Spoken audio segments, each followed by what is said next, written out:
When the video assistant refereeing system was first launched, a lot of people were skeptical about it, especially in England, where the FA was worried that the game would no longer be officiated by the referee at the center of the pitch, but it would be officiated by somebody outside, which is absolutely what they didn't want.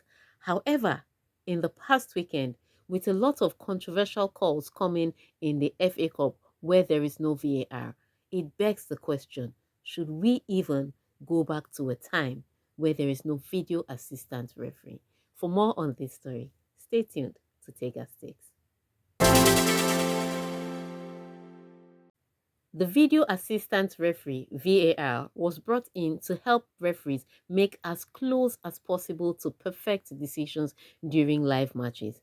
But in England, week in, week out, there have been questionable calls even with VAR made by the officials, leading to people asking if VAR is making football better or football worse. This led to the Premier League also trying to take a decision before the 2024-2025 season started about whether they should proceed with VAR or they should completely eliminate this new technology. It ended up being allowed to stay, regardless of the fact that every weekend there is either one controversial decision or the other, which should not have stood or which should have stood, that VAR didn't help the situation. However, this weekend in the FA Cup has revealed to us that in spite of the little troubles that VAR has proven to give football fans over the years, VAR is still a necessary addition to the football game. Because in the first match of the weekend in the FA Cup, where there is no VAR being used, Leicester City took on Manchester United, and Leicester City were leading by a single goal up until when Manchester United equalized. And then Manchester United scored the winning goal that took them through to the next round and knocked Leicester City out of the competition completely. Only that goal was clearly offside. In fact, you can see that there are three players offside for Manchester United.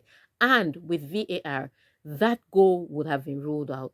And maybe, just maybe, Leicester City could have played and made it to the next round.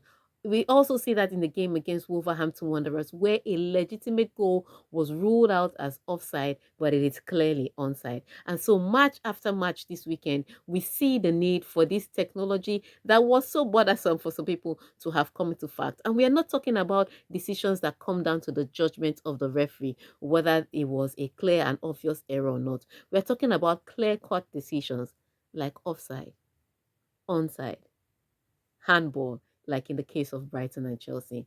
And so it is clear after the FA Cup this weekend that at every level and in every competition, football officials are going to need VAR to help them to make accurate decisions. Otherwise, players and fans will be left wondering why they were the ones that had to pull the short straw. Those are my thoughts. What do you think?